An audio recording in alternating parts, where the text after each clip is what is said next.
I was amazed when I saw it. I didn't tell them to do this. We don't teach that. They just naturally decided that they wanted to go. People were coming in and the environment around us changing. That became really personal for all of us. It was changing our lives and our communities. As you go up the levels, the conversations with the cashier get a little more transactional. Once you arrive into your work, you start noticing that the environment also changes itself. Cash register in which you were dealing with is a little upgraded. Well, we wanted to really address freedom and freestyle. Donuts, ghost riding, getting out of the car and actually pulling off certain combos. I definitely categorize it as more of anthropological approach to learning. Hey, how much do you want to sell it for? They're like 25 cents. You want to sell it for 25 cents? Yeah, we just want people to play it. The development of the game is an economics lesson for the developers. So there's some folks that do argue that I'm a game developer, but I'm not making video games. It's like, it's like Silicon Valley tech company thing. I want my students to have this experience, but just 1% of it, not excess. It's great for team building, and too, seeing engineers learn how to pop and lock is always going to be a fun memory for me. Gamehead students get to feast on a rich banquet of skills they need to land interesting work that's well paid. Pay matters, of course, but so does doing work with meaning. Students also get a chance to experience the satisfaction of doing something that really connects to their lives. In one case, creating a game that celebrates a culture with origins right here in this part of the world. Our episode here deals with incentives. In economics, it's typically do something others deem valuable and then get paid. They call that extrinsic motivation. Well, here they also embrace intrinsic incentives. That's when you do something for you without outside pressure or reward. Let's find out more about how students are showcasing their lived experience and their personal values through the games they're developing.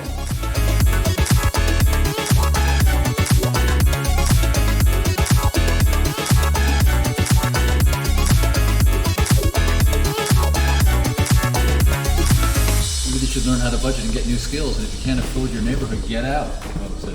Yeah. Wow, I can't believe you have the nerve to talk back to me like that. Learn your place, cashier. Can I speak to your manager? I'd like to file a complaint against you. So the game itself is a choose your own adventure POV game in which you play as this cashier in this urban neighborhood that doesn't look the most prettiest, and trying to navigate the changes that are currently happening because of gentrification. I see. And so as the game opens, you're on the street, you're walking? Yeah, so the idea is, we couldn't have this whole animation being played out, but the idea is the person just came out of their house and they're currently walking towards their job, which is only just a couple of blocks away, or maybe a couple of feet, I guess. And in the first level, it's an economically challenged neighborhood. They're passing things that symbolize that.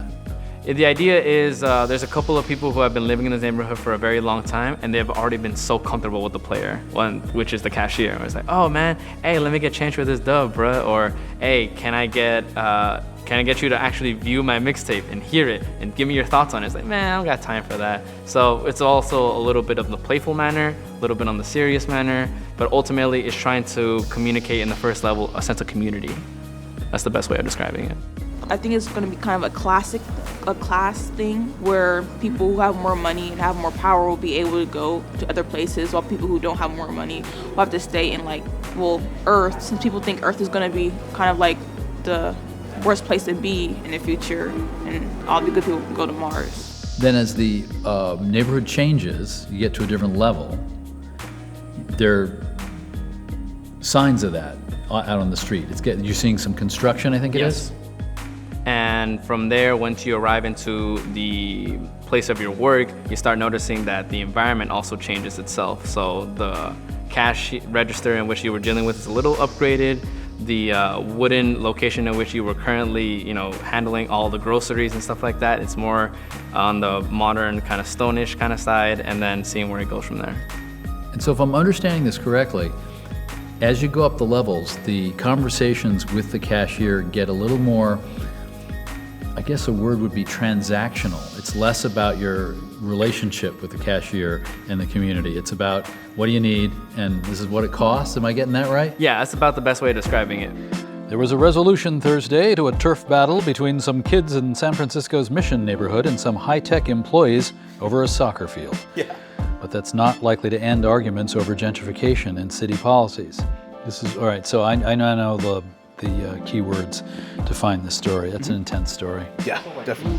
A lot of it was just our personal experience. So we grew up, that game was made roughly, I want to say 2015, 2016. And this was kind of the beginning where you started to see gentrification going on in Oakland. Especially with me personally, my family owns a corner store. And so we were seeing it personally, like with what those products we had to sell, people who were coming in, and the environment around us changing. And so that became really personal for all of us. We all had really strong opinions on just how it was changing our lives and our communities. And so we ended up making Here's Your Change as sort of a way to express that feeling. So you saw the neighborhoods around where you're growing up actually in flux, changing. Mm-hmm. Different people moving in. Mm-hmm. Did the store that your family had to adapt? Yeah, so my family store, I vividly remember this. When I was a kid, like, we had like Crystal Geyser water bottles, and we ended up changing it, went to like core water bottles, and then a bunch of different, I don't know all the names of the water bottles we have now, but a bunch of different ones we just did not have when I was a kid. There's also the benefits though with like, now we have this whole like fruits and vegetables section in the store, so people can help come in and like get their groceries there, just as a way to help out with like food desert issues and stuff like that. But it's definitely been a very visceral experience for me, seeing people who I used to see, or like even the street itself change as I grew up. It's been interesting to see all that. There's a business aspect of this. The groups could sell their games. Mm-hmm. They could make money off of them. Yep. Is that necessarily the goal in the program? That's definitely not necessarily the goal, right? But, you know, it's a funny story. We had a group that came up with this incredible game called Camino, which is about the Cuban slave trade.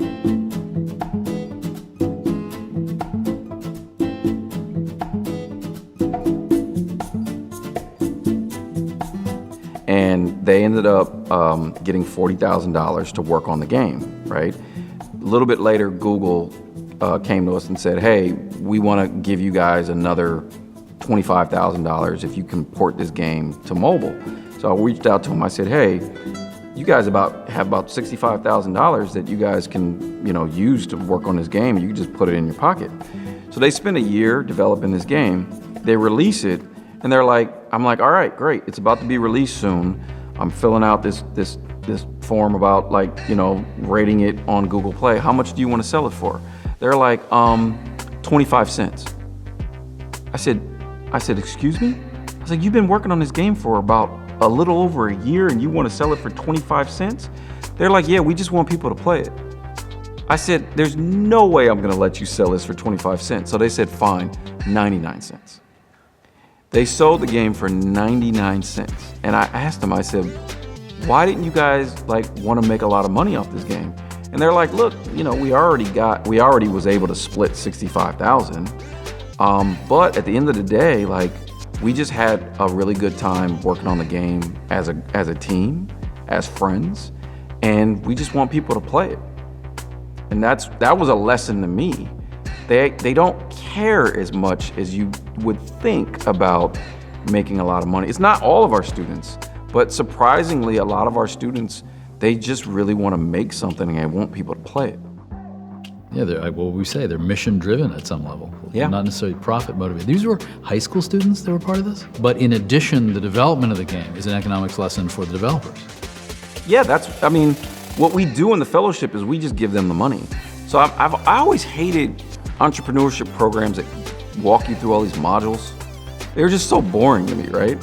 I'm like, okay, what I'm gonna do is I'm just gonna give you $40,000 and here goes the project and here goes the rules of the project. And then you guys have to decide how you want to spend it. And with one team, and the Grounds, what we found is that they wanted to put half the money in their pocket and then the other half they wanted to put into the game. But what they started doing was fascinating. It was both teams. Talk to me a little bit about that High Sidon project. I would say High Sidon, the best way I can describe High Sidon is it's a reaction to hyphy culture and sideshow culture in Oakland. And sideshow culture, I believe now, is a reaction to the changes that we're going through right now in the Bay Area, the gentrification, the brightening up of the city, and the stuff like that. So, for Sideshow, I think of it as doing donuts and sliding and stuff like that. But for hyphy, give me a sense of it.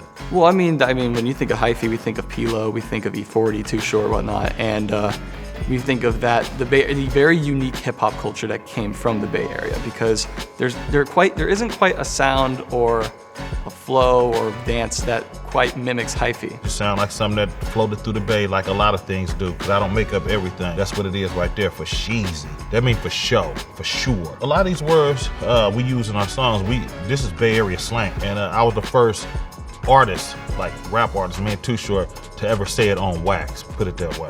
And that's confirmed like a Don King perm. It is something that's very unique to the Bay, and it's something that is, personally, I would say, slowly degrading because of the changes that are happening. So it's very much something that is a cultural, I wouldn't say loss, but it is something that is slowly going away due to the broadening of hip hop culture in general and the gentrification of the Bay Area. I'm from Southern California. So had you heard of what was going on here in Oakland with some of this stuff? No. I feel better knowing that, because I knew some of it, but not much of it. I didn't know, and I came up and I learned a lot, and it was great to just kind of like dive into this new experience, having been in SoCal my entire life and moving up here by myself and meeting all these different people and joining teams and in different groups and stuff. Cause I'm really from Oakland now. Cause I'm really from Oakland now. Cause I'm really from Oakland now. Cause I'm really from Oakland now. It's not sanctioned by the authorities, but there's been a push for years to turn it into a sport and to put it into an arena somewhere in the Bay Area. So when they came up with the idea, I said, what would be fascinating is if you guys, again, this is a system, right? If you guys imagine what that system would look like what would it look like if there was an actual league and it was legal to do sideshows? So they came up with that idea, but then they also said, well, maybe there are other sort of competitions. And so the first game that they did was about doing donuts, but then they moved to donuts is when they're doing the drifting. And then they moved to dance battles, because that's a big part of sideshow culture as well. So Anaya ended up writing this long Bible about the rules of what a league would look like. And I always thought that was a fascinating idea, because everyone's wanted to legalize it. But the question is, well, if you did it, what would it look like? Maybe you guys have an opportunity to present this sort of system to people that have the ability to legalize this, and maybe they would kind of understand what it would look like. The main concern between sideshows is like, they're in the middle of the road, they're hitting people, stuff like that. So in our first game, we definitely made a set arena, which was meant to be like a pseudo road, pseudo cross street with barriers, with stuff like that.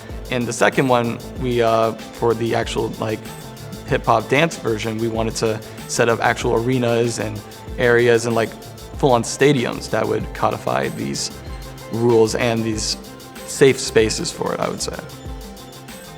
And did you get to the point where you're thinking about what the gameplay would be sort of like? We wanted to really address freedom and freestyle. Main inspiration for High Side would probably be the skate games and Tony Hawk, and how they were able to effortlessly put combos into the game but be able to have your own style to it without forcing you into a style. So you could really emphasize whatever you want within the game and still be rewarded for it. That's an interesting tension and paradox, like in the best possible way, which is, how do you come up with a system, an algorithm, but on the other hand, that's supposed to encourage freedom and free expression? Because you don't want to be hemmed in by the algorithm, but on the other hand, you have to have something. Well, that's where a lot of research comes in, because you gotta like figure out exactly what styles and cultures have been solidified within the hyphy movement. What things are considered cool, hype, and whatnot. So I definitely categorize it as more of anthropological approach to learning. Give people a little bit better sense. There are moves in it, right? Mm-hmm. But there's also this sense of freedom and that it's open to interpretation and expression. So you probably had to make some choices as you're trying to translate that to the video game thing, right? Right. It was a lot of referring back to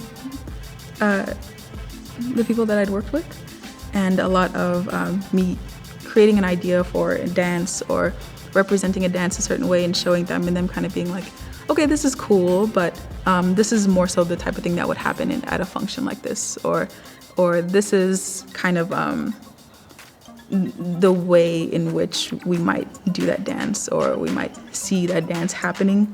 And so it was a lot of like doing research and kind of interpreting what I'm learning based on my own experiences, and then going back and saying like, how do you all feel about this? And then kind of like picking apart things and kind of putting things back together in a way that is more genuine to their experience and more effective for the type of world that we're trying to communicate. That's interesting. Yeah, in television we do screenings, right? But we often don't go back to the original sources to sort of calibrate and get critique back. So you have to be obviously open to critique then. Yeah, most definitely. Everything that I had created, I wanted them to critique. I would create a whole bunch of stuff and say like, what does everyone feel about this? You know, I want to make sure that I'm representing this respectfully and accurately as much as I can. The industry's always saying that the talent isn't out there. They knew who was talented in their communities. These were all independent contractors. They went out to them and said, we want to pay you to add something to our game. And then they would negotiate how much that money was. I never was involved, and all I did was write the checks. Google had a 2-game deal with us for Camino and Highside, and both games were supposed to release in February 2023, but they released, Camino was released in March 2023, and then Highside was released in May 2023. So I haven't seen Camino. I'm just relying on what you remember vaguely. Yep. What did they come up with? When I take a look at that, give me a hint of what I might see. So Camino is sort of a stealth game.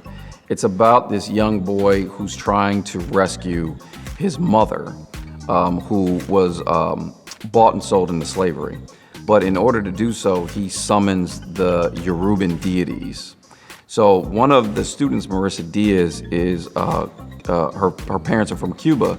She grew up hearing stories about the Yoruban deities.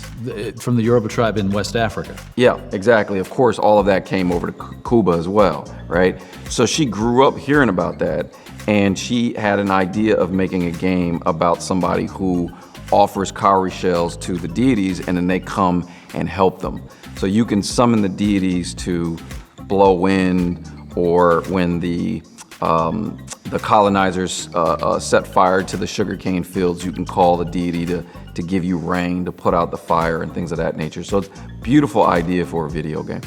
So very focused on tradition. Yep. Exploring a culture, but I'm also hearing echoes of economic issues in that. I mean, why would you destroy the sugarcane? You're trying to undermine an economy for a political purpose. Exactly. And all of that was the thing that was really cool about that project is that Marissa used that project to teach everybody else on the team about that culture. So that's another thing that's really cool about a lot of the projects that we work on, is that the students have to research it.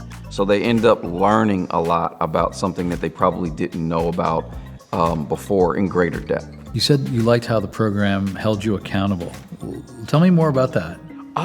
It was... Did you need some accountability? Oh, for sure. I mean, the only reason... I don't know. Yeah, I definitely need accountability.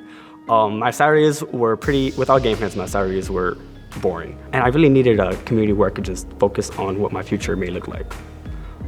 And even though it wasn't video game development, I still work with video game software. So there's some folks that do argue that I'm a game developer, but I'm not making video games, to say.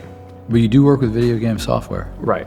Yeah. Virtual production is the intersection between filmmaking and video game development. We are filmmaking through video game software. Instead of building out a video game with a main character that jumps, like Mario, we're building out a video game environment using realistic 3D assets, and then using those for visual camera effects. And we key in real time a real camera output so that you can see the video game background in real time. And we're working on virtual tracking as well, so that we could track the cameras. So that when you move the camera in person, we can also see it inside the video game software. So we're always in point of view of the film, if that makes sense. So software is it camera control or it's virtual, the virtual tracking? So Yeah. this is my camcorder that I talked about earlier that I whipped out. Yeah, I had seen it earlier. I was wondering, is that the one? Yeah, this is the one. So this is, in person, right? Yeah. And then we mount a camera tracking system on here. We get motion camera sensors to track the camera. So when I move this in person, I can still see you, but I can also see the background in the software being moved as well. So there's like a parallax legitimacy effect that makes the Avatar, Mandalorian, Shang-Chi, all that good stuff. Yeah, I heard that earlier today. The Mandalorian is built on Unreal. Yeah, it was. I had no idea. What's some of the work that you've done that's been the most meaningful to you? That's a good question. I know it's like, who's your favorite child? It's kind of like asking that. I think every game has like my favorite experiences, but I really enjoyed working on Dance Central 3. That was a fun project. We were contracted by Harmonix, but the team itself, we needed to learn how to dance in order to make a dance game. We had to learn the terminology of dance and the movements of dance. So we had to take dance classes for 6 months. So you had to too. Yeah, the whole team. It was once a week we were in there taking dance classes. So it was great in the sense that one, it was great for team building, and two, seeing engineers learn how to pop and lock is always going to be a fun memory for me. We went to this company, and it was this tech company. They're like an $800 million tech company. I remember Jose was one of my students, so I took him downstairs, and we were there for this really terrible hackathon idea that they had, where they wanted to show off this like mobile app or whatever. And we go downstairs, and like they're all like popping bottles, and they have this DJ in the corner, and they've got a bar. I mean, it's just like, it's like Silicon Valley tech company thing. And I'm just like, yo, this is insane.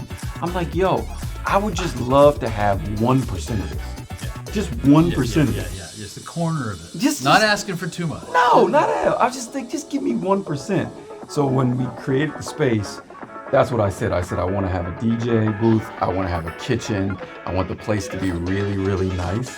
But it was inspired by that day when I was sitting in there, and I was like, I want my students to have this experience, but just 1% of it, not excess. Yeah, it doesn't have to be complete. Yeah. Yeah. So we pulled it off.